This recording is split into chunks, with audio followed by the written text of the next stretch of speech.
Welcome to our channel guys. I hope you are liking my video. If you like, click on the subscribe button and press the bell icon in order to get all the notification regarding IELTS. Guys, बहुत सारे students को IELTS में reading में बहुत सारी problems होती है. They think that reading is the most toughest section in the IELTS exam. So today I am going to share some tricks. Tips नहीं है, ये ट्रिक्स है कि ट्रिक्स के थ्रू आप without reading the actual passage how you can solve the whole passage. बिना read किए कैसे आप सॉल्व कर पाएंगे. So without any wait let's get started.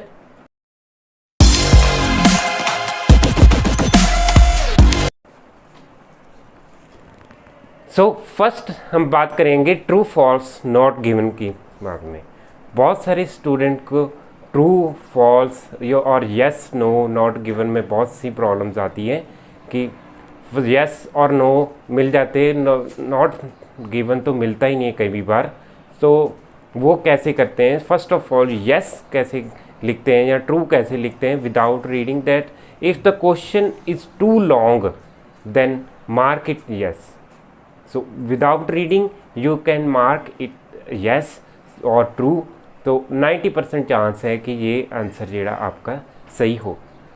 Second thing is that if you want to make answer no then वहाँ extreme words use होंगे जैसे all, never, any, no, whole, all, every. इस type के words उस statement में use होंगे तो उसका आंसर होगा नो और नॉट फॉल्स. वो कैसे. फॉर एग्ज़ाम्पल कोई एग्ज़ाम्पल लें कि all the student feel stress now days. All the students feel, तो ये तो हो नहीं सकता कि सभी स्टूडेंट्स जो स्ट्रेस फील करते होंगे या सभी स्टूडेंट स्टडी के रिगार्डिंग स्ट्रेस फील करते होंगे. सो इसका आंसर हमेशा होगा नो और false. I hope you are understanding this topic. So if you are liking my video, hit that like button and click on the subscribe button also. Next हम बात करते हैं not given. not given तब होता है जब कहीं comparison किया हो as compared to, than, more than, less than. इस टाइप की स्टेटमेंट में हम not given आंसर दे देते हैं. फॉर एग्जाम्पल कि population of Canada is more than any other part of the world. So examiner ने उसमें पैराग्राफ में सभी कंट्रीज़ की बात नहीं की हो सकती. कुछ कंट्रीज़ की बात की होगी, सभी कंट्री की बात नहीं होगी. So all over the world के साथ कंपैरिजन कर रहे हैं. So this will be not given. So जहाँ कंपैरिजन किया हुआ होगा तो वहाँ हमेशा ही नॉट गिवन आएगा. ये भी 90% चांस है कि आपका ये आंसर नॉट गिवन होगा. 10% एक्सेप्शनल केसेस हैं कि वो नहीं हो सकता, बट 90% चांसेस है कि ये ऐसे आंसर आपके विदाउट रीडिंग आप इन क्वेश्चंस के आंसर दे सकते हो. सो नेक्स्ट हम बात करेंगे ब्लैंक्स की. ब्लैंक्स भी बहुत से स्टूडेंट्स की गलत हो जाती है. कुछ स्टूडेंट ठीक कर पाते हैं ईजी होने के कारण, बट विदाउट रीडिंग हम कैसे करेंगे. सो बिफोर द ब्लैंक के पहले कुछ ऐसे वर्ड होते हैं ए, एन, द, सम. सो इस टाइप के वर्ड को आपको केयरफुली देखना है. और सेम वर्ड आपका पैराग्राफ में भी सेम वर्ड होगा उस ब्लैंक के पहले. अगर उस सेम वर्ड आपको उस पैराग्राफ में मिल जाता है, उसके आगे जितना मर्जी कॉम्प्लेक्स वर्ड हो, जो मर्जी वर्ड हो, आप लिख दो, आपका आंसर हमेशा ही सही होगा.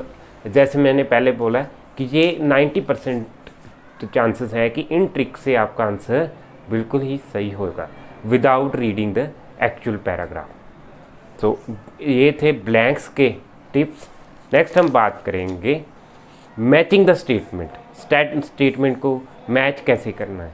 सो मैच हम नेम देखकर मैच कर सकते हैं.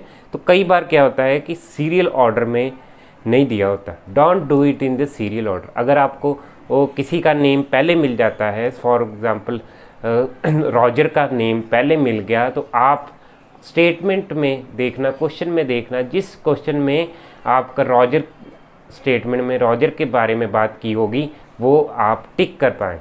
तो ये नहीं देखना कि मैं 33rd क्वेश्चन कर रहा हूँ तो रॉजर का 37 है तो मैं पहले 7 तक पहुँचूँ फिर वहाँ टिक लगाऊँ।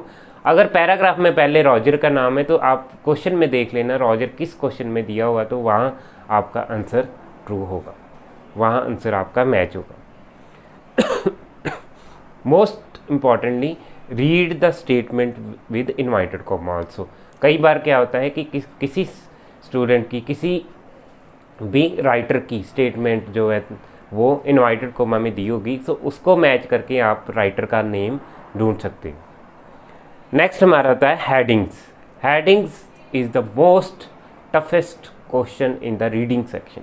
रीडिंग सेक्शन में हेडिंग कभी भी बहुत से स्टूडेंट के गलत हो जाते हैं। कोई भी 90% ऐसे स्टूडेंट है जो सारे के सारे हेडिंग्स कभी भी ट्रू नहीं कर पाता, कभी की कोई ना कोई एक हेडिंग गलत हो ही जाता है।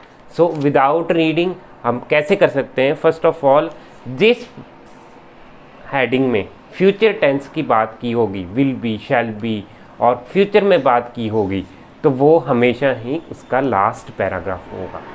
ये बहुत इंपॉर्टेंट बात है कि फ्यूचर प्रेडिक्शन जो होती है वो लास्ट पैराग्राफ में ही की जाती है। फिर जिसमें बहुत सारे फिगर्स हो, too many figures are given, तो ऑप्शन में भी जो फिगर, स्टैटिस्टिक्स, स्टैट्स, इस टाइप के वर्ड जिसमें यूज़ किए होंगे वो आपका पैराग्राफ आपका मैचिंग करेगा।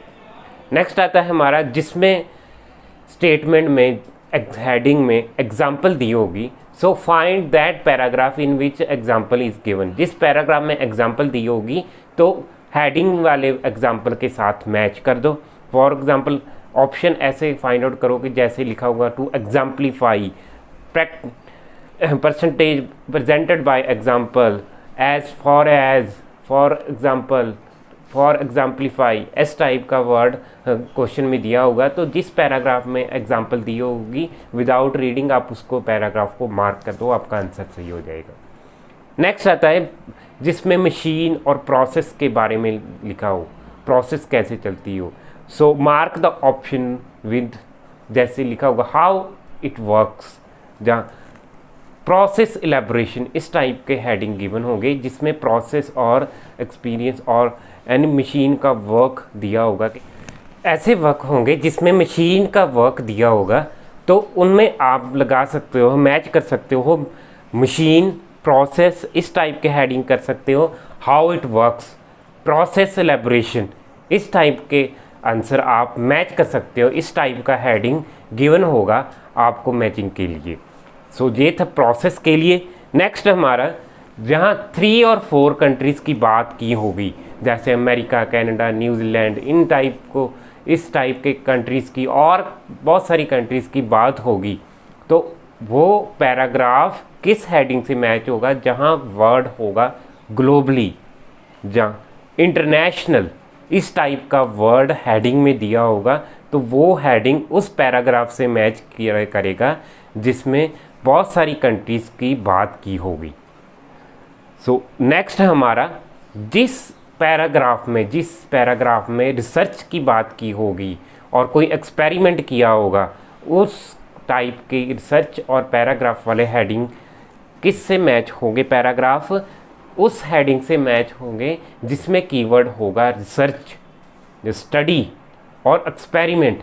इस टाइप का अगर कीवर्ड आपके हेडिंग में हो तो वो हेडिंग उस पैराग्राफ से मैच होगा जिसमें कोई रिसर्च या कोई एक्सपेरिमेंट किया होगा।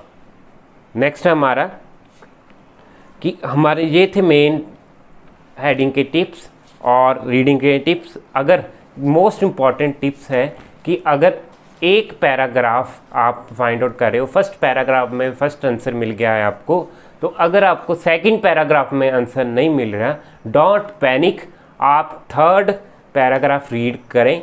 कई बार क्या होता है कि सेकंड पैराग्राफ उन्होंने स्किप किया होता है और सेकंड क्वेश्चन का आंसर थर्ड पैराग्राफ में भी दिया हो सकता है। ये ट्रिक अपनाएं so that you can mark the answer true बहुत सारे स्टूडेंट यही गलती कर जाते हैं कि उनको क्वेश्चन नहीं मिलते, वो पैनिक हो जाते हैं और कहते हैं नहीं मिलता, कुछ नहीं मिलता, बहुत मुश्किल समझते हैं। So don't be panic. So may be they have skipped the second paragraph. Most जो डिफ़िकल्ट रीडिंग होती है उसमें सेकंड जो पैराग्राफ, जो थर्ड जो पैराग्राफ, कोई भी एक पैराग्राफ स्किप किया जाता है, तो आप उस टाइप का उस क्वेश्चन का आंसर नेक्स्ट पैराग्राफ में फाइंड आउट करें। कई बार नेक्स्ट पैराग्राफ में ही 2 क्वेश्चंस का आंसर दिए होते हैं। So these are the main tricks and tricks. I hope you have understood all the reading tricks. If you like my video, share this video as much as possible and hit the subscribe button and press the bell icon, press all key in order to get all the notification regarding IELTS exam. Thanks for watching guys. Thank you very much.